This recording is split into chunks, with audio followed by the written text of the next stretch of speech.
네, 안녕하십니까, 하이킹입니다.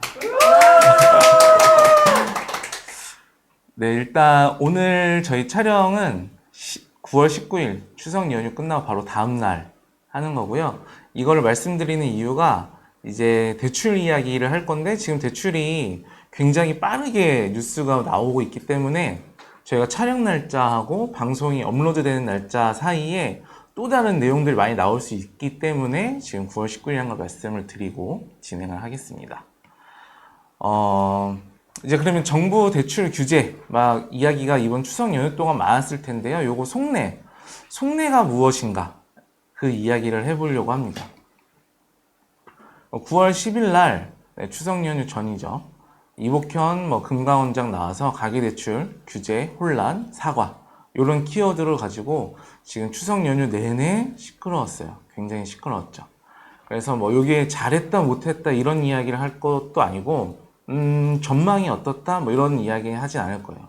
저는 원래 스타일이 투자자가 전망하는 것보다는 그냥 좀 대응하는 스타일이라 어떻게 전망을 이야기하는 건 아니고, 이 뉴스를 보고 이전의 배경과 이제 우리가 이 뉴스를 어떻게 바라봐야 되는지 좀 그런 자세, 그걸 이야기하려고 합니다. 그래서 이렇게 대출 규제 혼란이 나온 배경을 먼저 좀 살펴볼게요. 배경을 살펴보면 지금 이렇게 딱 가운데선, 요 가운데선 보이시면 요 가운데선이 정권 교체 시기예요. 그래서 왼쪽으로는 문재인 정권, 오른쪽으로는 윤석열 정권입니다. 현 정권이죠. 그래서 보시면 문재인 정권 때부터 해가지고 가격이 계속 상승을 합니다. 부동산 가격이. 그리고 이제 떨어지는 시점이 나오는데, 이게 이제 한 22년 말, 22년 11월 정도에 이제 전국적으로 하락을 시작합니다. 그래서 이때 보시면 11월 10일 날 규제 지역 전면 해제를 해요. 그러니까 부동산에는 규제 지역이라고 이렇게 있는데 이거를 전면 해제를 합니다. 그러니까 전면 해제를 했다는 건 이전에 규제가 됐었다는 거죠. 그래서 그걸 전면 해제하고, 그 다음에 또 세금하고 대출 이런 걸 좀 완화를 해줍니다. 이때가 하락이 좀 굉장히 셀 때예요. 그래서 이렇게 23년 초반까지 하락장이 시작되고 역전세가 엄청 일어나죠. 그러니까 정부는 역전세를 이제 보호하기 위해서 역전세 대출을 해줍니다. 역전세 대출을 해주고, 이때 23년 10월 달쯤에 제가 볼 때 생각은 이런 거예요. 신혼부부가 지금쯤은 움직여야 돼. 네, 신혼부부가 지금쯤은 움직여야 돼 해서 신혼부부 특례 대출들이 막 나오기 시작해요. 정부가 이렇게 신호를 줍니다. 지난 시간 본 것처럼 정부가 그 대출 받아서 집 사라고 할 때는 좋은 시그널이거든요. 그래서 그때는 사는 게 맞아요. 그래서 이때 신혼부부 대출 혜택이 나오고, 이제 24년 2월 달쯤에 이제 스트레스 DSR 이렇게 1단계, 2단계 이렇게 발표를 합니다. 2단계는 9월 달부터 하는 거고, 그러니까 지금 1단계를 발표한 상황이었어요. 스트레스 DSR. 크게는 내 소득 대비 이제 대출을 얼만큼 받을 수 있냐라는 거를 이제 이야기하는 건데, 이 취지는 대출을 줄이겠다는 취지예요. 그러니까 대출을 우리는 조금씩 차차 줄이겠다. 네, 이 취지로 정부가 이야기를 한 거예요. 그러니까 정부는 지금 뉴스 막 나오는 거 보면 정부가 대출 규제를 하지 않는다, 대출에 관심이 없다, 이렇게 이야기를 하는데, 사실 이미 2월달, 9월달, 그리고 내년 7월달 이렇게 발표를 해놨어요. 그래서 사람들이 이걸 좀 모르는 상태에서 진행이 되고 있는 실정입니다. 그러니까 이렇게 스트레스 1단계가 진행된 상태에서 2단계가 넘어가기 전에 언론이 5월달쯤에 강남 50억 이런 걸 이제 터뜨립니다. 그리고 7월달부터 이복현 금감원장이 등장을 합니다. 이게 이제 9월 10일 날 이복현 금감원장이 혼란드려서 죄송하다라고 사과를 하는 데까지의 배경이에요. 여기까지가. 그래서 보시면 5월달 뉴스에 뭐 똘똘한 한 채 뭐 40억, 50억 신고가 터진다. 그 다음에 뭐 6월달 뭐 나인원 한남 뭐 113억. 그러니까 이런 이야기 나오는 거가 언론에서 저는 조금 나쁘다고 생각하는데 전국 1등이거든요. 전국 1등. 5,000명 중에서 몇 명 안 되는 사람이 이걸 사는데 이거를 이렇게 하면 상대적 박탈감을 일으키는 거죠. 네, 이거를 읽는 사람들은, 이 뉴스를 읽는 사람들은 상대적 박탈감이 일어나는 거예요. 근데 정부는 서울만 보거나 강남만 볼 수 없기 때문에 전국을 봐야 되는데 언론이 자꾸 이런 식으로 저는 좀 공격을 한다라는 생각을 갖고 있어요. 그래서 우리가 신문을 보거나 할 때 조금 더 디테일하게 보자라는 생각으로 제가 이걸 갖고 온 거고, 그래서 보시면 전국적으로 봤을 때 지금 서울도 반등을 이만큼밖에 안 했어요. 평균적으로는. 그러니까 50억, 뭐 113억 이렇게 한두 건이 이렇게 나오는 거지. 지금 전국 이제 서울 그냥 평균으로 이거밖에 안 되고, 수도권 하면 이제 인천, 경기도 아직 이 문재인 시절에 했었던 고점을 못 찍었죠. 전국으로는 뭐 큰 의미 없죠. 5개 광역시는 사실 엄청 큰 도시인데도 큰 그게 없습니다. 그리고 기타 지방. 네. 이게 지금 부동산 가격 흐름이거든요. 그런데 지금 50억, 60억, 100억 막 이렇게 하나하나 나오는 것 같고 상대적 박탈감을 주려고 만든 것 같아요. 그래서 보시면 아까 말한 대로 7월 달에 이제 이복형 금감원장이 등장을 합니다. 네, 등장을 해요. 왜냐면 뉴스가 계속 민심을 흔드니까 누군가 나타나서 이 민심을 막아야 되니까 저는 이 사람이 나온 것 같아요. 그래서 7월 2일 날 그냥 무리한 대출 확대로 가계부채가 악화되는 거는 아닌 것 같다 라는 한마디를 합니다. 이 한마디로 인해서 5대 1금융이죠. 네, 여기서 다 금리 인상을 해요. 금리 인상. 금리 인상을 하는 이유는 금리 인상을 하면 이자가 많이 나가니까 사람들이 대출을 못 받겠지. 그런 생각은 하고 했다고 하는데 저는 그건 그냥 표면적이라고 생각을 해요.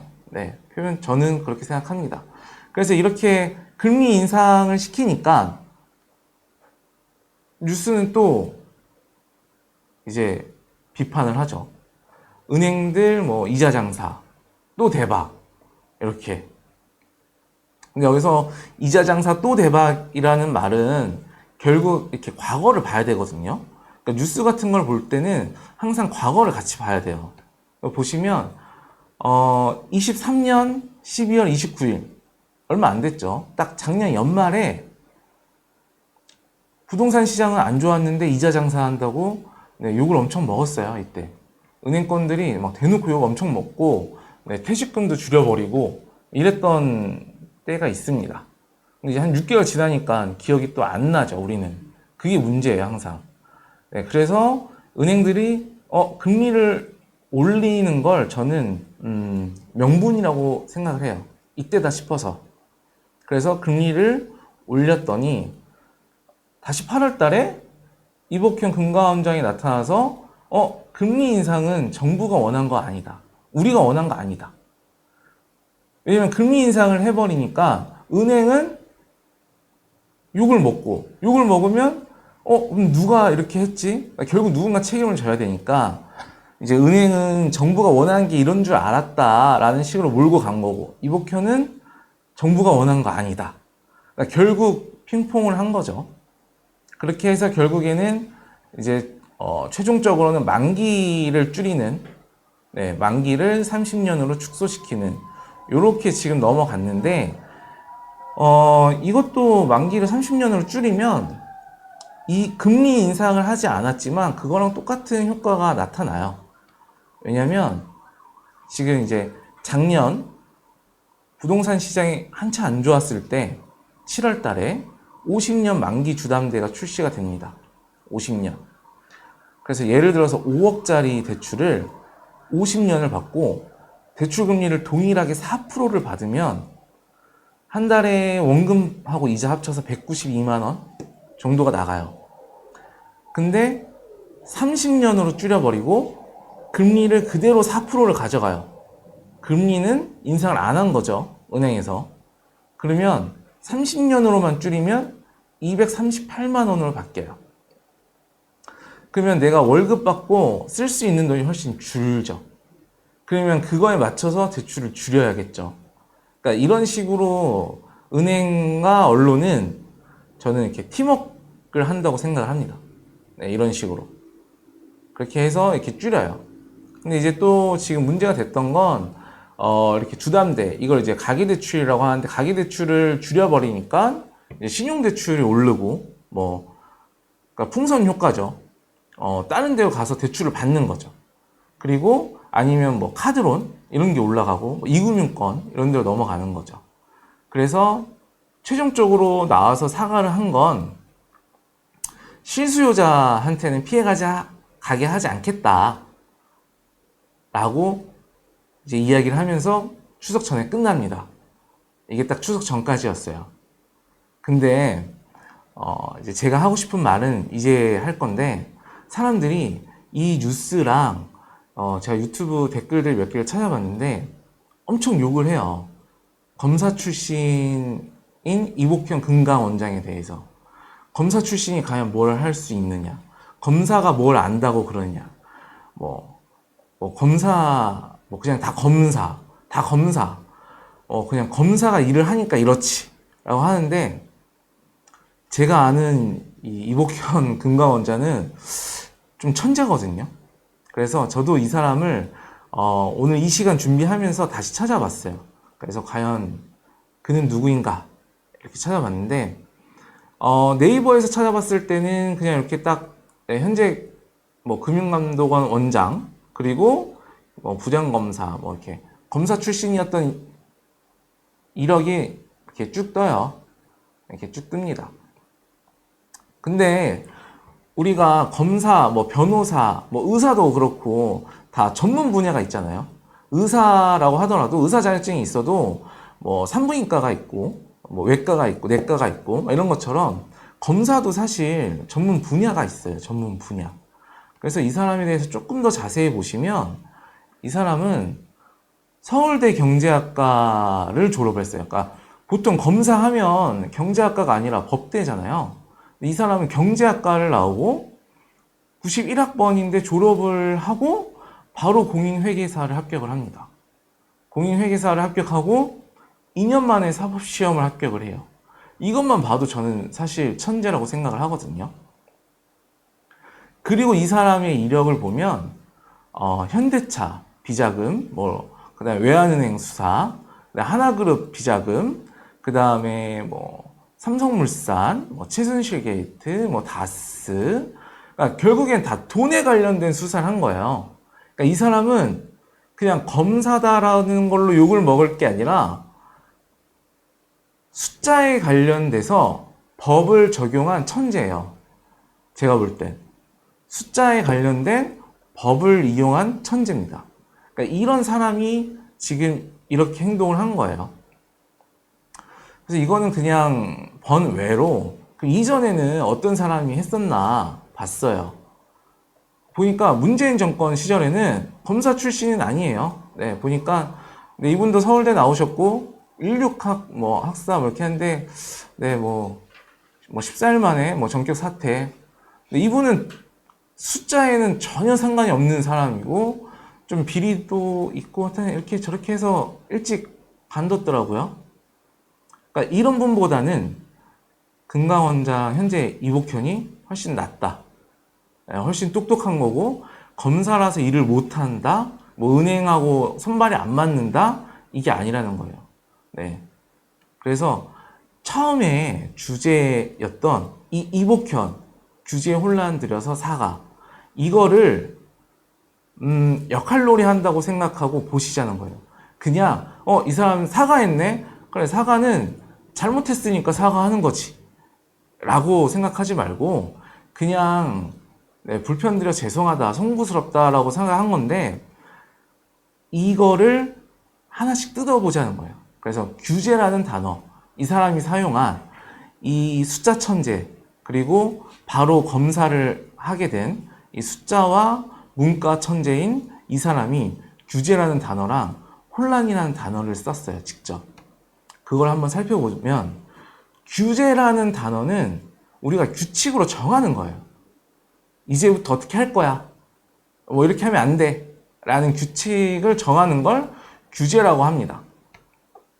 그게 부동산에서는 이렇게 규제지역 해가지고 뭐 강남 3구, 용산구, 뭐 투기지역, 뭐 투기가열지구, 조정대상지역, 그 다음에 뭐 1주택일 때는 뭐 대출 뭐 LTV가 어떻고 DTI가 어떻고 막 이렇게 기준을 잡아주는 거, 이런 거를 우리는 규제라고 해요. 이런 걸 규제라고 하는데 이 사람이 규제라는 단어를 썼고 그 다음에 혼란이라는 단어를 썼어요. 근데 혼란은 그냥 뒤죽박죽되고 막 질서가 없어, 어지러워, 이런 이야기예요. 이해되시죠? 그래서 이 규제랑 혼란에 대해서 한번 짚고 간 거고 요걸 잘 기억하고 계세요. 그 다음에 실수요자한테는 이렇게 보호를 해줘라. 실수요자는 문제없게 해줘라 라는 또 단어를 썼어요. 그러니까 단어를 정말로 잘 갖고 노는 사람이거든요. 그래서 자율적으로 은행들한테 요구를 한 거죠. 자율적으로 실수요자를 보호하라 라는 이제 뭐 당국의 주문이 있었다라고 하는데, 자율적이라는 단어는 스스로 하라는 거예요. 스스로. 그러니까 아까 이복형 금감원장이 규제라고 단어를 썼어요. 그리고 자율적이라는 단어를 썼어요. 두 개가 되게 상충되는 단어거든요. 규제랑 자율적이랑. 그리고 실수요자라는 단어를 썼어요. 근데 실수요자는 사거나 얻고자 하는 사람이에요. 그러니까 만약에 내가 부동산을 한 개를 사고 싶어. 실수요자죠. 5개를 사고 싶어. 이 얻고자 하는 사람에 포함이 되죠. 10개를 사고 싶어. 얻고자 하는 사람한테 포함이 되죠. 그러니까 되게 애매하게 넘어간 거예요. 애매하게. 사람들 그 사이에서. 그래서 제가 본 거는 그냥 한 요 정도? 요 정도예요, 요 정도. 네, 이게 7월부터 시작된 건데, 소꿉놀이에요. 금강원이 있고, 은행이 있어요. 근데, 금강원에서, 서울 집값, 아까 5월 달에 갑자기 50억, 60억, 막 이렇게 신고가 찍는다고, 어쩌지? 라는 이제 생각을 했겠죠. 그럼 이제 너가 욕먹을래? 내가 욕먹을까? 우리 이거 어떻게 해결할까? 라고 저는 했을 거라고 생각을 해요. 그래서 너가 욕먹어라 라고 한 것 같아요. 그래서 은행이 스피드하게 땡기고 내가 욕먹을게요 라고 했겠죠. 그래서 금리 인상을 한 거죠. 금리 인상을 하면서 아까 보신 것처럼 은행들 이자 장사, 은행 욕먹기 시작했죠. 금리 인상을 하고 은행은 욕먹기 시작을 했어요. 그럼 이제 네 차례야 된 거예요. 그러면 내가 나와서 사과할게. 혼란져서 미안해. 저는 이게 그냥 다라고 봐요. 이게 다. 그렇게 했을 때 실수요자는 그냥 계속 헷갈리는 거예요. 네, 계속 헷갈리는 거. 이 사람들은 은행장도 우리나라 1금융 은행장이 멍청할까요? 그 사람들도 숫자 천재일 거고, 금감원장도 아까 보신 것처럼 숫자 천재일 거예요. 이 사람들은 예측을 하는 거고, 한 수, 두 수만 내보지 않을 거예요. 그래서 어떤 이야기를 했을 때 뉴스에서 어떻게 반응하는지 다 알 거고, 사람들이 어떻게 나올지를 많이 알고 있을 거예요. 그러면, 우리는 왜라는 이제 생각을 하게 되죠. 이 금강원장, 이복현은 왜 이런 행동을 했을까? 왜 이런 행동을 했을까? 를 보시면, 이제 이게 24년 1월 15일 기사거든요. 근데 1월 10일 날 정부에서 부동산 대책을 내놨습니다. 좀 많이 내놨어요. 그래서 18개에 대해서 부동산 정책을 좀 안정화시키려고 많이 내놨는데 법안이 통과가 돼야 이 정책들을 할 수 있어요. 근데 거대 야당이죠. 그러니까 민주당이 반대하면 이 많은 정책들은 휴지 조각이 돼요. 휴지 조각이 됐어요. 왜냐하면 1월 10일 날 이 정책을 내놓고 이제 4월달 총선을 승리하면 이게 아마 진행이 됐었겠죠. 네, 많은 것들이 진행이 됐을 건데 뭐 절대로 해줄 분위기가 아니죠. 네, 뭐 이 사람은 절대로 해줄 분위기가 아닙니다. 그래서 제가 볼 땐 이 많은 부동산 정책들을 할 수 없기 때문에 누군가가 조금 이렇게 빨리빨리 달리려고 하는 뉴스들, 이런 민심을 좀 잠재우기 위해서 정책, 규제를 쓰지 않고 좀 잡았어야 되는 시점이었다고 생각을 해요. 5월에서 7월달 사이가. 그래서 요거를 이제 시간대별로 보면 아까 저희 5월달에 부동산 뭐 반등, 뭐 뉴스 막 이렇게 나와요. 뭐 50억, 60억, 113억, 근데 그거는 전국에 한 개, 두 개, 막 전국 1, 2등이에요. 전국 1, 2등. 진짜 1%이 정도 그걸로 민심이 이제 대신 흔들리죠. 그 뉴스 하나에 민심이 흔들려요. 근데 많은 부동산 정책들이 실행을 할 수 없는 게 돼버렸죠. 4월 달에. 그래서 6월 달에도 뭐 초고가, 뭐 100억, 뭐 이런 거. 그래서 불안감이 조성이 돼요. 그럼 정부는 뭐 하냐라고 또 욕을 먹겠죠. 정부는 뭐 하냐. 근데 할 수가 없는데. 정부는 이미 할 수가 없어요. 솔직히 말하면 이 정부 끝날 때까지 이제 할 수가 없어요. 네. 22대 총선에 대패한 대가죠. 그래서 그거를 이복현 금감원장이 나타나서 그냥 저는 이제 은행과 짜고 말발로 좀 민심을 잠재웠다라고 생각을 합니다. 보시면 7월 달에 이복현 금감원장 등장했죠. 가계부채가 악화됐다는 이야기를 합니다. 그래서 은행에서는 금리를 올렸고, 네, 이 핑계를 대고 금리를 올렸죠. 그래서 은행은 금리 올리면 우리는 사람들이 대출을 안 받을 거라고 생각을 했어요. 그게 진짜인지 아닌지는 모르지만, 네, 그렇게 이야기를 하고 금리를 올렸죠. 그리고 이복현 금감원장이 다시 8월 달에 나타나서 우리 정부가 원했던 건 이게 아니다. 정부가 욕을 안 먹었죠. 은행이 대신 욕을 먹었죠. 그 대신 네, 만기를 줄여버리는 거죠. 은행은. 아 그래요? 그럼 만기를 줄일게요.